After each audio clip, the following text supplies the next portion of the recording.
Hi, welcome to Relationships and Astrology, our special issue on Valentine's Day 2017. I'm Armand Diaz in New York. And I'm Margaret Gray in Dublin. So, Margaret, this is a strange holiday. It's a fine holiday, but it's about a saint. The Catholic Church canonizes saints, and I don't want to say that they're a stuffy bunch, but I can't really imagine they think much about a holiday of a saint that is celebrated by chocolate heart boxes and a long queue at the lingerie store. How did this come about? Well, the interesting thing is that I did a blog last year, which, will be on our site, by the way, pretty soon. So Our site, relationships.astrology.com. Absolutely. And just to remind people that we're starting a course very soon in March if they want to enroll on relationships and astrology. But going back to the history, so I did a little research reading what was going on. And the interesting thing was that years ago, a friend of mine brought me to a church here in Dublin, Whitefriars Street Chapel, and told me that in fact there's a relic belonging to St. Valentine. So I kind of got curious and looked into it and discovered that the history comes from, in fact, that under the Roman Emperor Claudius, he didn't want his soldiers to get married because he felt that they would be better in battle if they didn't get married. But a priest called Valentine, in fact, married them kind of secretly. And then he was caught, and of course he was tortured, as they did in those days, and put in prison. But before he did that, he actually healed the daughter of one of the judges, and he sent her a note saying, "From your Valentine." And that's actually how St. Valentine's Day evolved from what I gather. Interesting. And one of the other characters named Valentine or Valentinus in history was actually a Gnostic. We can show that he's not the saint. But one of the things that he did was to sort of throw these orgies where everybody with everybody as a sort of expression of universal love and sex. And that's maybe another side. I'm sure that it's the apocryphal side to the story. And of course, we have characters like Rudolph Valentino in history and so on. So the name definitely has this association. And over time, I guess we've sort of created these expectations around it. And I feel that the expectations around Valentine's Day, whether you're in a relationship or not, can be sort of troubling, as with any holiday. Yes, I think in a way, because in part it's become so commercialized. And so, it's really it changed a little bit. But if we kind of go back to maybe what it started being all about, it's really about a day reminding us of what love is, and whether it's love for a partner or lover, or whether it's love for friends or love for people in our lives. It's really kind of maybe a day to just stop and think about, who do we love? Who is it in our life that we love and loves us? And, what is that about? And what does love mean for us? So, I think interestingly, I was at a wedding last Friday, and I was in a Catholic wedding, and the priest gave a sermon, and usually I kind of yawn my way through it. But this time it was really interesting because he talked about all the different kinds of love and how love also involves, making a decision and making a commitment. But there's that ultimately love is really unconditional love. And so that kind of, stuck with me. So I think maybe that's one way of looking at, February the 14th. It's interesting, too, that on Valentine's Day, it's at the end of the zodiac, right? We're talking about we're talking about a time that it's Venus is very likely to be in Aquarius or Pisces, and as she is this year in Aries, and so there's a very much, I think, this sort of flip a coin. Do you get this sort of universal, compassionate, agape sort of love, or do you get the more erotic side of things, the more personal Aries side of things? And to me, that's just that's an interesting little dichotomy there. Yes, and this year it's kind of interesting because, of course, the moon is in Libra, and it's going to be opposite at some point during the day, opposite Venus and Mars in Aries, and fairly close to a square to Pluto.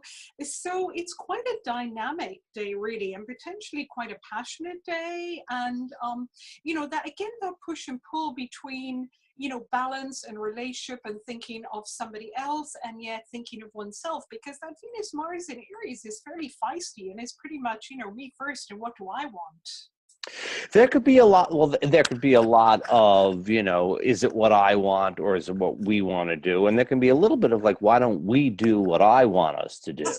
Yes. That sort of, well, we're going to spend the day together doing what I think would be really good. It could be a little bit of that as well. Yes, and also there's of course that square to Pluto, which gives it a little bit of intensity. So there's also a pull towards, a little bit deeper feelings, which can be passion, but also could be, just mightn't be totally just fun and games. No, I don't think it'd be just totally fun in games. Especially, Venus, the planet we would associate with love and relationships most, is slowing down to retrograde. And she may be in Aries, inclined to do her own thing, but she is also kind of starting to head into an inward sort of cycle. So that we may feel a bit of a push, like I want to, go forward with things. And yet, the energy may be starting to drag a little bit. And we're almost kind of getting the message that it's a good time for us to really think about and consider, as you said, what is important. Yes, I think that's really one of the core themes of the day, and also a little bit of maybe revisiting and healing through revisiting what relating is about, and balance and issues of balance and fairness mean to us really, on that day. So a little bit, as you say, stepping back and doing some of that work. Also to remember the Mercury's in Aquarius that day, which of course is an air sign, so it's a little bit detached. So communication may feel a little detached. So maybe to be a little careful of how we phrase things, because sometimes Mercury in Aquarius says something without necessarily thinking about the personal effect on other people, the emotional effect on others. Yes, that would be a concern. We don't have a lot of earth. We don't have a lot of earth in the skies now. We got a lot of fire, a lot of air. We got a good amount of water, but we're not really very earth. Only Pluto in Capricorn, which is hardly a grounding sort of energy. I think that we could easily get swept up in ideas, thoughts, emotions, and there could be kind of a bit of a swirl that comes out of that. Despite the Libra moons trying to keep balance, but not necessarily having an easy time of it. Yes, and of course, Libra is an air sign. So again, it's more in the head. It's not so much in the body and the ground. So you're so right that there isn't a lot of grounding. It's funny, somebody was just saying that to me the other day, that she was struggling at the moment to feel grounded. And I think these energies have not been very grounded for quite a while. So we really need to make that conscious effort to ground. And of course, for couples, one way of grounding is just physical intimacy, closeness, hugs, all of those kind of things, sharing a nice meal together. Something that really brings us into our bodies, into this planet. Yes, we may have to import the earth in terms of the sky isn't providing us. We have to import it, and certainly the activities, that we do, the approach to things, and just sort of slowing down enough to appreciate what's going on.